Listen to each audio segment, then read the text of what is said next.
Actions speak louder than words. That's our idiom and our expression today, especially in supersizing our business. Now, if you've had any experience with actions and words not matching, which most of us, if we've, made it past about the age of 5, we've experienced people telling us one thing, yet if we observe them, they're doing something else.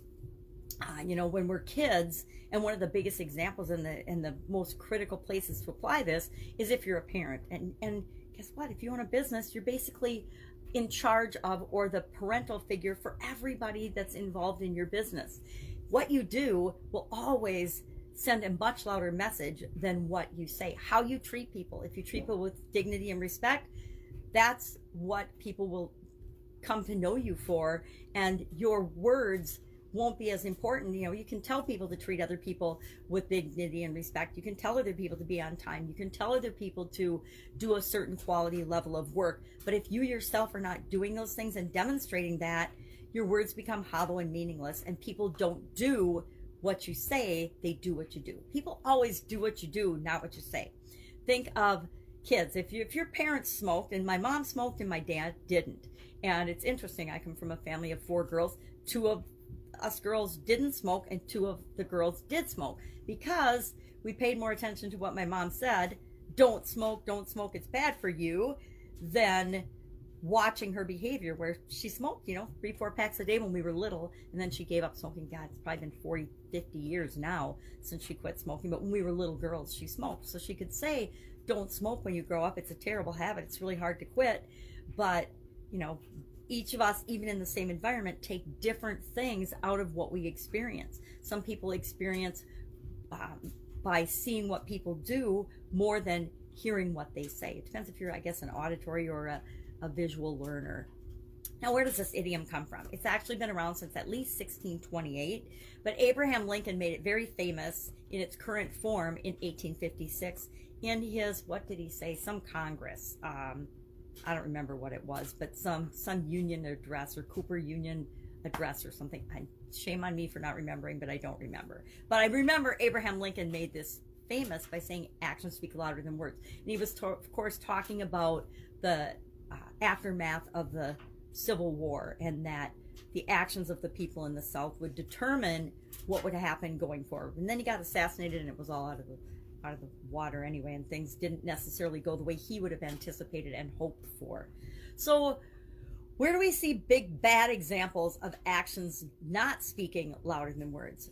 Take our media right now. Our media is something that used to be trusted and you could count on.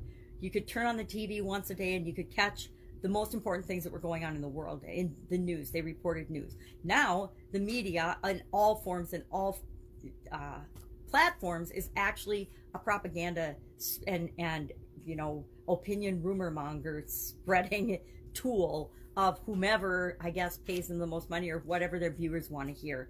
The media has become we're going to serve you up what you say you want to see. And it's not just on social media where I guess that behavior was first seen. Now it's on the mainstream media as well. So I'm personally very glad that I quit watching the media in the 80s, the 1980s. I stopped participating and letting other people feed my brain and decided I would think for myself.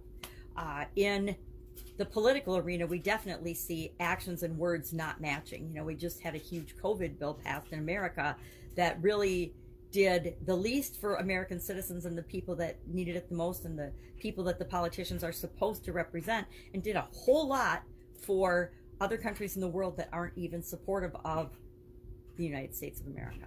So politicians often say things, especially when it's election time. They'll say whatever they think their constituents or the people they want to vote for them want to hear, but then they'll go get in office and they will do what's in their own best interest to get them ahead, to further their political career, or to line their pockets, not necessarily do what they signed on and vowed to do. We're seeing so much of that these days. And maybe it's like anything else. We're only seeing the bad, but it sure makes you wonder how deep some of this nonsense goes. Have you ever had a significant other or a spouse that cheated on you? They usually are saying, I love you, I love you, I love you, but they're still cheating and sleeping with somebody else. That would be a prime example of Actions speaking louder than words. Again, if you, my favorite is, you can't tell your kids to not do something if you are in fact doing it. You can't tell your kids to not smoke and do drugs and then smoke and do drugs and expect your kids to not smoke and do drugs. It just doesn't work that way. It's like teachers and people in authority telling you to do one thing, yet they're doing just the opposite. If you want people to do and behave in a certain way, you have to actually model that and demonstrate that behavior. It's true in every area and aspect of our life, but no more so than in raising kids and running our own businesses, creating what it is that we want to see in the world. We do that by being a model, being a role model for what it is that we expect and what we want people to do. We teach people how to treat us, and we teach people how to perform and behave in our organizations and in our families and in our lives by how we demonstrate that to them. Curious your experience with this particular idiom? I've got so much experience with this one, where people will tell you to do one thing and then not do the other. Totally can't stand that. Drives me crazy. I would say it's probably one of my pet peeves. You know, always under promise and over deliver, but be impeccable in your word. Do what you say you're going to do so that people know that they can count on you. Have an amazing day. I'll be with you tomorrow with another interesting idiom. What does it mean? Where does it come from? And how can you use it in supersizing and growing your business today? Take care.